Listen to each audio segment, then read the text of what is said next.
Praise the lord. బలవంతుడును అధిక శక్తి సంపన్నుడైన యేసుక్రీస్తు ప్రభుల వారి పరిశుద్ధ శుభనామములో మీరును బలవంతులై శక్తివంతులుగా ఉందురుగాక. ఈ దినపు యేసయ్య జీవపు మాట. కొరింథీలకు రాసిన మొదటి పత్రిక 16వ అధ్యాయం 13వ వాక్య భాగము. బలవంతులై ఉండుడి. యేసయ్య పాద సన్నిధిలో నిలిచి ఏక మనసుతో ఎడతెగక ప్రార్థన చేసి ఆత్మచేత అభిషేకించబడి ఆత్మలో ఆనందించుచు, ఆత్మతో ఆరాధించుచు, ఆత్మచేత నడిపించబడుచు, ఆత్మవశములో ఉండుచు, ఆత్మలో వర్ధిల్లుచు, అన్ని విషయములో సౌఖ్యముగా ఈ ఆత్మీయ యాత్రలో కొనసాగుచూ ఉన్న నా దేవుని ప్రియులారా, ఆత్మీయులారా, ఆత్మ సంబంధులారా, ఈ ఆత్మ సంబంధమైన యాత్రలో మనమందరము బలవంతులమై ఉండవలెను అని లేఖనము చెప్పుచున్నది. అవును ప్రియులారా, మనం ఏ విషయములలో కూడా బలహీనులుగా ఉండకూడదు. మన బలహీనత సాతానుకి ఆయుధముగా మారకూడదు.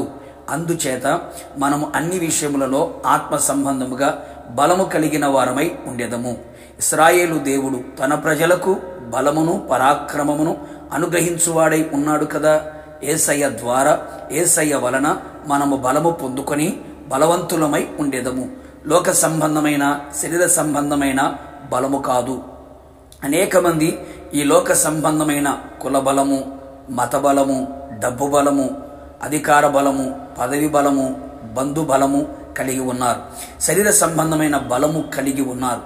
ఈ బలము ఒక రోజున నశించిపోవును, లేకుండా పోవును, తుడిచిపెట్టబడును.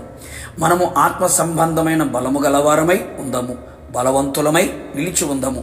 తుదకు ప్రభు యొక్క మహాశక్తిని బట్టి ఆయనయందు బలవంతులై ఉండుడి. అపవాది తంత్రములను ఎదిరించుటకు మనము శక్తివంతులముగా ఉండేదము. విశ్వాసములోను, ప్రార్థనలోను, ఆత్మలోను, వాక్యములోను, పరిచర్యలోను, పరిశుద్ధతలోను, ఆయనను సంతోషపరిచే విషయములోను, ఆయనకు అనుకూలముగా ప్రవర్తించే విషయములోను బలహీనులుగా ఉండకూడదు. యుద్ధమునకు బలమును ధరింప చేయువాడు ఆయనే. నరుని కాలము యుద్ధకాలము. అవును ప్రియులారా, ప్రతిదినము యుద్ధరంగములో ఉంటూ సమస్యలతోనూ, రోగములతోనూ, అపవాది క్రియలతోనూ, అవిశ్వాసులతోనూ, భక్తిహీనులతోనూ, లోకముతో పోరాడే బలము మనకు కావాలి.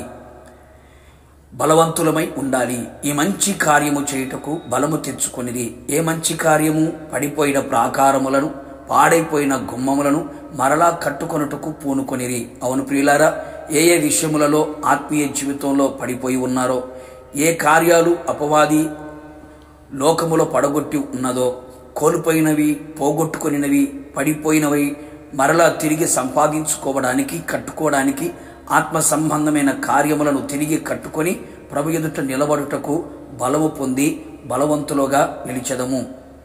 ఆత్మీయ ప్రయాణములో అలయక పరిగెత్తునట్లు, సమస్యలక నడుచున్నట్లు నూతన బలము పొందుకొని బలవంతులమై ఉందము. అందుచేత దేవుని కృప వలన అభిషేకము ద్వారా అధిక బలము పొందేదము. ఆయనందు ఆనందించి బలమును అనుభవించదము. ఆయన వాక్యము ద్వారా, ఉపదేశము ద్వారా బలవంతులమై ఉందము. క్రీస్తు వలన ప్రతి విషయములో బలవంతులమై ఉందము. మహిమగల రాకడలో బలవంతుడని యేసు ఎదుట బలవంతులమై నిలిచెదము. బలమైన పట్టణములో యుగయుగములు యేసుతో ఉండేదము. ప్రార్థన. కృపా కనికరము కలిగిన మా ప్రియ పరలోకపు తండ్రి, నీ పరిశుద్ధమైన పాదములకి కోట్లాది స్తోత్రములు. నమ్మదగిన దేవుడు, మంచి దేవుడు, నీ ప్రజలు బలవంతులై ఉండాలి అని మీరు కోరుకున్న దేవుడు ప్రభా, మీకు స్తోత్రం. అవును తండ్రి, మీ కృప ద్వారా, అభిషేకము ద్వారా, వాక్యము ద్వారా, ఆత్మ ద్వారా, మీలో ఆనందించుట ద్వారా, ఎదురు చూచుట ద్వారా మేము బలము పొందిన వారిగా, యుద్ధరంగములో జయమును పొందేవారిగా, ప్రయాణములో అలసిపోకుండానట్లుగా, తిరిగి ప్రాకారములన్నీ కట్టుకొని ఆత్మీయ జీవితంలో స్థిరపడినట్లుగా కృప దయచేయమని, బలవంతులుగా మార్చి మీ రాకడలో మేమంతా మిమ్మల్ని ఎదుర్కొనే భాగ్యమును దయచేయమని, ఏ ఒక్కరు బలహీనులు కాకుండానట్లుగా మరొకసారి కృప దయచేసి బలవంతులుగా మార్చమని యేసు నామములో అడిగి పొందుకొని ఉన్నాము తండ్రి, ఆమేన్.